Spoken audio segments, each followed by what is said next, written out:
Parce qu'ils s'aiment à Paris, au printemps.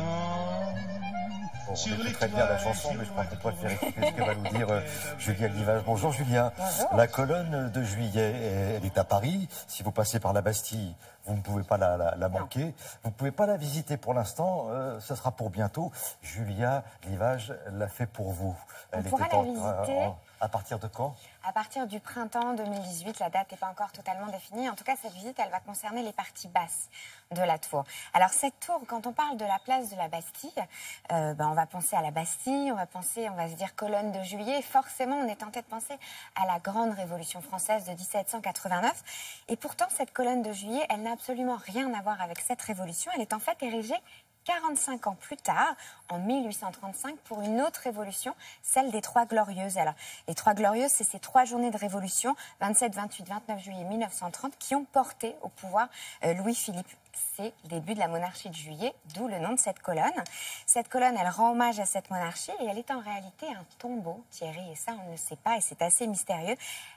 Sous cette colonne reposent à peu près 700 victimes de cette révolution de 1830, puis d'une autre qui a suivi en 1848. Alors c'est assez étonnant parce que quand on observe cette colonne, eh bien, on ne peut pas imaginer qu'il y a des tunnels, qu'il y a des tombeaux, des vitraux, un escalier minuscule, 200 marches, 50 mètres de hauteur, un petit balcon, une vue imprenable, 360 degrés, une vue malheureusement qu'on ne pourra pas découvrir en tant que visiteur pour des raisons et le génie qu'on appelle de la liberté. Le génie de la Bastille régulièrement, c'est le génie de la liberté. Le génie de la liberté en hommage à ces révolutionnaires.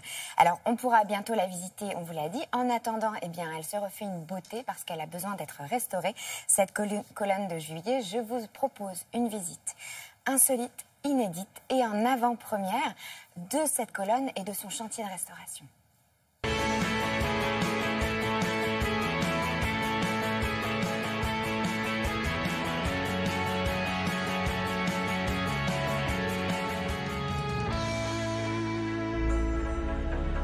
Nous sommes ici, place de la Bastille. C'est une place bien connue des Parisiens. Évidemment, lorsqu'on dit Bastille, nous pensons tous à la prise de la Bastille, le 14 juillet 1789. Mais cette colonne n'a pas du tout été construite, édifiée pour rappeler cet événement. La colonne de juillet commémore initialement les Trois Glorieuses. Ce sont ces 3 journées, 27, 28 et 29 juillet 1830, qui ont amené Louis-Philippe au pouvoir. C'est à partir de 1835 vraiment que la construction commence. La colonne de juillet a donc plusieurs parties. Alors celle qui sera bientôt ouverte à la visite, donc au printemps 2018 par le Centre des Monuments Nationaux, concerne la partie basse et le soubassement. C'est un couloir annulaire au centre duquel vous pouvez apercevoir le canal de l'Ourcq.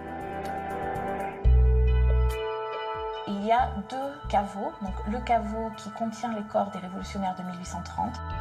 Nous avons 504 révolutionnaires qui sont ici. Leurs noms sont d'ailleurs inscrits sur le fût de la colonne. Nous avons un deuxième caveau qui abrite les corps des 196 révolutionnaires de la Révolution de 1848.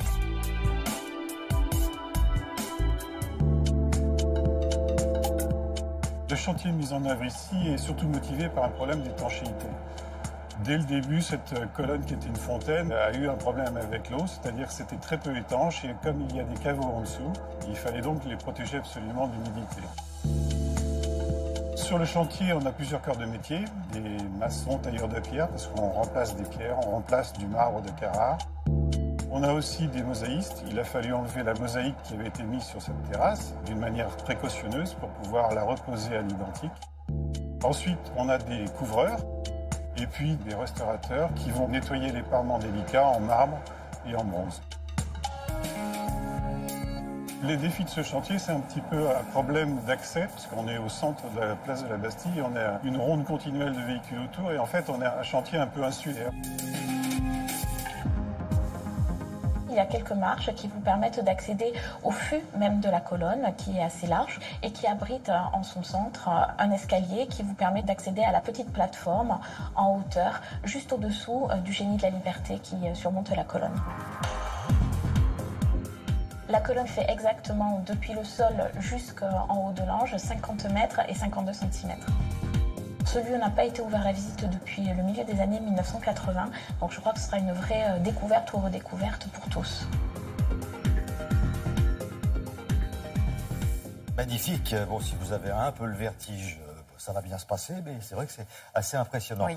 Prochaine ouverture? Prochaine ouverture, printemps 2018, on l'a dit. Là, c'est l'impression vraiment, on va avoir cette impression d'avoir conquis un nouvel espace culturel et historique à Paris. Et ça, c'est très intéressant. Puis on peut renouer aussi avec un pan de l'histoire qu'on ne connaît pas très bien, finalement. C'est tout ça, la colonne de Juillet. À tout à l'heure, Julia.